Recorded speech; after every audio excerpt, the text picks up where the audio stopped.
Comic Boom. Hey guys, Comic Boom here to review The Batman Who Laughs issue 6. The good news is, guys, is that we are getting another issue of Batman Who Laughs. And the better news is that we have been gifted with another issue. This series has been extended to 7 issues, and that's because it needs it. Because we've already been teased a little bit what the ending is because of that one shot of the Year of the Villain that we got on one of the, I think it was Free Comic Book Day, or it was a 25-cent issue a week before Free Comic Book Day. Anyways, guys, this is really heating up. Now, issue 5 ended of this particular series with Batman setting off the last laugh protocol. Now, he didn't have to do that, but he was essentially manipulated by the Batman Who Laughs into setting off the last laugh protocol. Now, when Batman did this from the Batcave, Commissioner Gordon and his son James, they confronted Batman. Why did you do that? Why did you do that? Well, Batman here has a plan, and his plan is that he realizes that when the last laugh protocol is set up, it basically involves taking control and basically co-opting the power grid of Gotham City.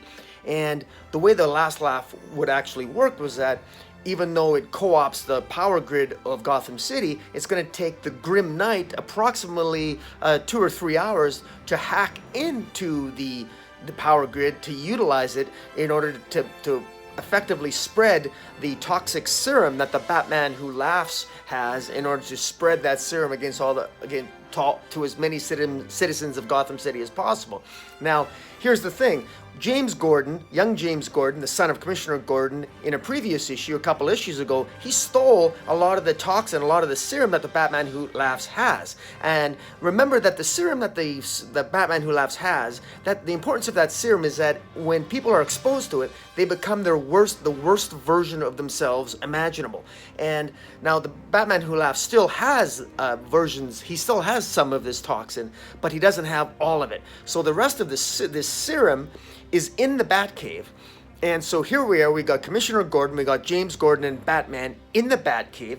Batman is, as Alfred tells him, he's only 10% of his cells are actually normal. So he's got like 10% of his normal healthy cells left before he completely converts into the Batman Who Laughs. Meanwhile, the last laugh protocol has been set off. The Grim Knight is hacking into the power grid to try to get control of it, and that's going to take a couple hours. And Batman knows that Batman's plan, as deduced by James Gordon Jr., is that, this buys us some time. We got 2 or 3 hours to set a trap for the Batman Who Laughs, and that's exactly what they do. Now, what is the trap? Well, we're not sure yet, but we do know a couple of things. In this particular issue, the Batman sends Commissioner Gordon and James Gordon into another part of the Batcave to basically suit up, because he's basically got bat suits for both of them, which is pretty cool, and they can suit up and they can take on the Grim Knight. Meanwhile, Batman moves to confront the Batman Who Laughs. Now, the Batman Who Laughs seems to be getting off on bringing different versions of Bruce Wayne into our universe, or into the DC universe, to basically kill all these different versions of Bruce Wayne. And what Batman has noticed is that the closer he gets to turning into the Batman Who Laughs, he begins to think like the Batman Who Laughs, and he claims that he knows the one weakness that the Batman Who Laughs has. Now, we don't know what that weakness is. It'll probably be revealed next issue, but we know that whatever the plan that Batman has, it incorporates the one weakness that he believes that the Batman Who Laughs has. Now, what the Batman does is that in order to lure the Batman Who Laughs in, he's got the serum, he's got the rest of the serum in the Batcave, and he also wants to lure the Batman Who Laughs in by obtaining for himself one of the happiest versions of Bruce Wayne that Batman himself can find by peering into the multiverse. Now, how does Batman peer into the multiverse? Well, it's really simple. Because Batman now, for at least 2 to 3 hours, has control of the Gotham City power grid, what he's done is that he's diverted all the power away from all the hotspots surrounding Gotham City that are basically the hotspots for dark metal. And all the power is focused on only one deposit of dark metal, and that is under Wayne Manor i.e. in the Batcave. And that creates sort of a dark vortex that allows Batman, who's slowly being turned into the Batman Who Laughs, to peer into the dark multiverse and to see different versions of himself. And what he does is that when he confronts the Batman Who Laughs, he plucks the happiest version of himself that he can find in the multiverse, and it's himself as a young Bruce Wayne, basically playing with his father. And that lures in, his idea is that he's going to lure in the Batman Who Laughs, because the Batman Who Laughs wants to basically destroy Batman, and very clearly the Batman Who Laughs is destroying any and all versions of Bruce Wayne that are even remotely happy. Because if you look back in the previous issues, all the different versions of Bruce Wayne, some of them were darker, but some of them were also different versions of Bruce Wayne, and even, dare I say, happier, or at least Bruce Waynes that had attained a happier life or more of a content life.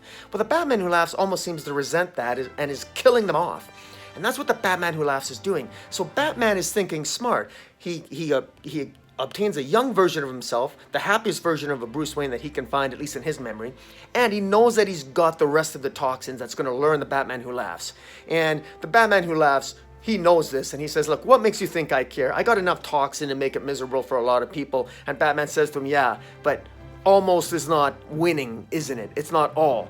And so he knows that the Batman Who Laughs wants to have the Batman Who Laughs wants complete victory, not a partial victory. So that lures the Batman Who Laughs in. And what's great about this is when the Batman Who Laughs comes into play, the Batman Who Laughs confronts Batman, and as Batman's trying to protect the younger Bruce Wayne, it's the Batman Who Laughs basically tells him that, you're a fool. The happiest Bruce Wayne in all the multiverse is actually you when you become me. So the Batman Who Laughs is really playing a mind game with Batman. So while all this is happening, the Grim Knight is also playing a mind game with Commissioner Gordon. So, the juxtaposition of the two mind games going on here is great. We got the Batman Who Laughs playing a mind game with Batman, and Batman trying to play a mind game with Batman Who Laughs, utilizing a young, innocent, happy Bruce Wayne as sort of a pawn, so to speak.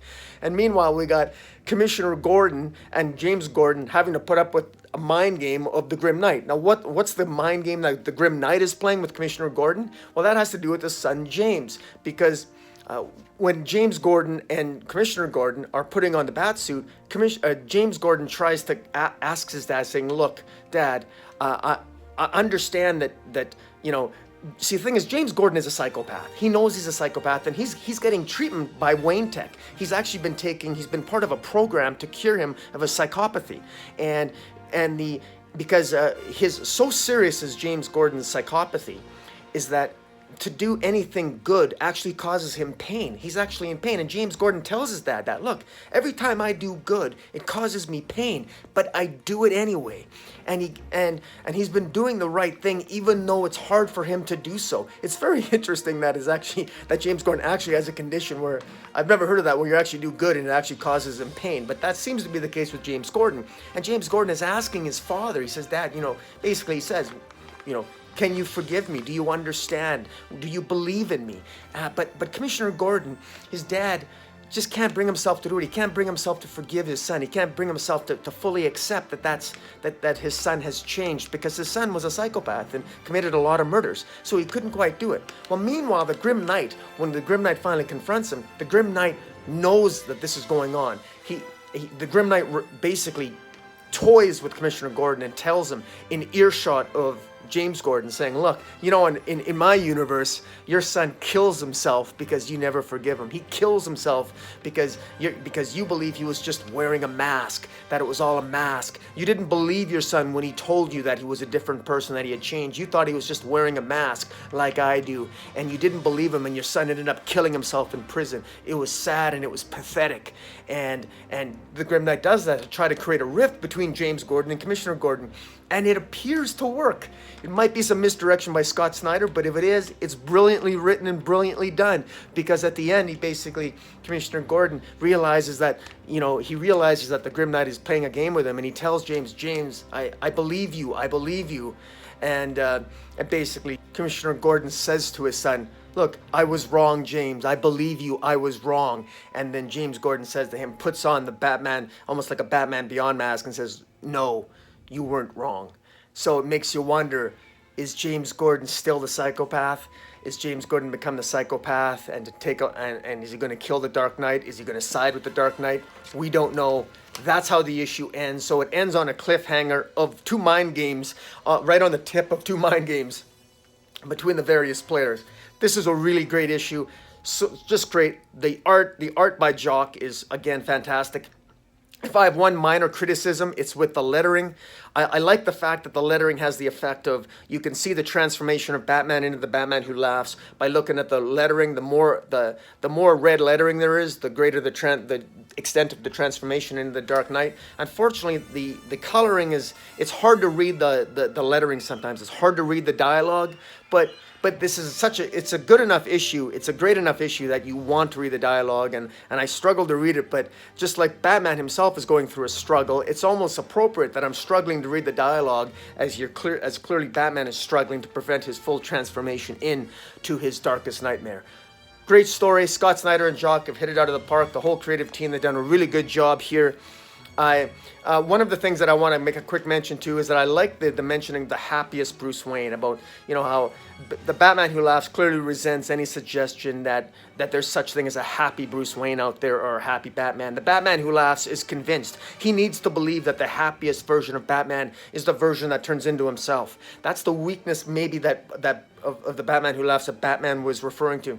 And it's very interesting now that when you juxtapose this against the idea, that the theme of happiness that is carrying on in Tom King's Batman run, where the idea of, can a happy Batman be an effective Batman?